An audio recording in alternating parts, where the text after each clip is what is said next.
నమస్తే. ఇవాల్టి వార్తలకు స్వాగతం. నేను పుట్టి 70 సంవత్సరాలు అవుతుంది. మా టెక్కంగూడ గ్రామాన్ని ఎప్పుడు అభివృద్ధి చేసి చూపిస్తారు? కొమరంభీం ఆసిఫాబాద్ జిల్లా చింతనమాలపల్లి మండలంలోని రన్వెల్లి గ్రామ పంచాయతీ పరిధిలోని టెక్కంగూడ గ్రామంలో సైడ్ డ్రైనేజీలు లేక నానా అవస్థలు పడుతున్న టెక్కంగూడ గ్రామస్తులు పలుమార్లు ప్రజాప్రతినిధులకు అధికారులకు తమ సమస్యను ఎన్నిసార్లు మొరపెట్టుకున్నా ఏ అధికారులు స్పందించడం లేదని టెక్కంగూడ గ్రామస్తులు బాధపడుతున్నారు.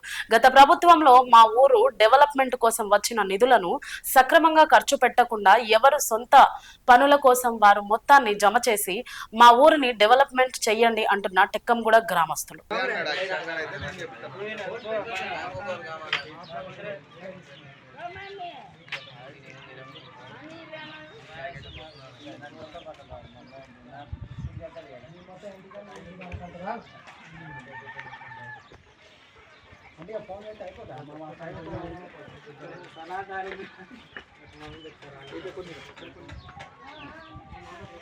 అయితే ఇది ఇట్లా ఎన్ని రోజుల నుంచి ఉన్నది తాత? ఇక్కడ అన్న ఎన్ని రోజుల నుంచి ఉన్నది?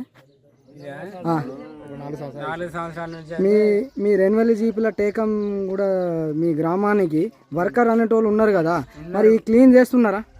అలా వచ్చి బ్లీచింగ్ పౌడర్ చల్లుతారు తప్ప ఏం క్లీన్ చేయాలి? బ్లీచింగ్ మొత్తం ఇట్లా ఉంటే క్లీన్ చేయలేదా? చేయలే, ఓన్లీ చల్లుకుంటా పోకడే తప్ప ఏం చేసలేదు. ఇప్పుడు ఈ ఎండాకాలం ఇట్లా ఉన్నాయి, మరి వర్షాకాలం పరిస్థితి? వర్షాకాలం ఇంతకంటే ఎక్కువనే ఉంటది. రోడ్ పైకి ఈ దోమలు దాని వల్ల మీకు ఇప్పుడు జరాలు అందరికి వస్తున్నాయి. పోతాను ఓడగొడతాను ఇట్లనే ఉంటాను. మీరు ప్రజాప్రతినిధులకు అందరికి చెప్పినా?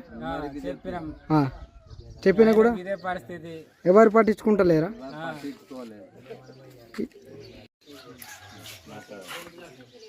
నా పేరు బురిసరాజు, తన పేరు బాపు, గ్రామం టెకంగూడ, గ్రామ పంచాయతీ రన్నవెల్లి.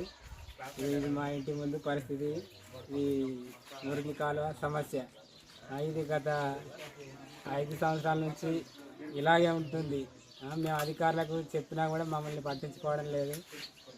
ఇక ఇవన్నీ ఉండడం వల్ల ఈగలు దోమలు మాపై వాలి మాకు రోగాలు వచ్చి ఇక దవాఖాన వెళ్ళి ఇక ఎట్లనో ఇక మా పరిస్థితి అలాగా గడిచిపోతుంది. కానీ మా పరిష్కారం చేయట్లేదు అధికారులు. అధికారులకు ఎన్నిసార్లు విన్నవించారు మీరు? చెప్పినాం, 4-5 సంవత్సరాల నుంచి చెప్తున్నాను, అయినా మా పట్టించుకోవడం లేదు. ఇప్పుడు గ్రామ పంచాయతీ కార్యదర్శికి చెప్పిరా మరి ఈ విషయమై మీరు? చెప్పినాం, అప్పుడు సెక్రటరీ పేరు ఈ డ్రైనేజీలు అని చెప్పేసి ఎన్నిసార్లు క్లీన్ చేస్తున్నారు? ఇట్లా బురదతో ఉన్నాయి కదా, ఎన్నిసార్లు క్లీన్ చేస్తున్నారు? 1 మంత్కి ఒక్కసారి. క్లీన్ ఎవ్వరు చేయట్లేదు. ఉన్నారు మెంబర్లు, కానీ అది బ్లీచింగ్ పౌడర్ చల్లుతారు పోతున్నారు అంతే తప్ప క్లీన్ ఎప్పుడు కూడా చేయలేదు. మరి ఎట్లా ఉంటుందా మరి అసలు? ఇట్లా ఉండడం వల్ల మీకు మీ పరిస్థితి ఏంది మరి అసలు? ఇక మా పరిస్థితి గింతే అని మేము పట్టించుకోవడం లేదు. ఇక చెప్తూ ఉన్నాం, పోతే ఉన్నాం. వాళ్ళ పని వాళ్ళు చేస్తాను, ఇక మా పని మేము చేస్తున్నాం. ఇకైనా అధికారులు స్పందించి ఇటువంటి తెలుసుకొని ఈ పరిష్కారం నాణ్యలు పరిష్కరించాలని కోరుతున్నాను.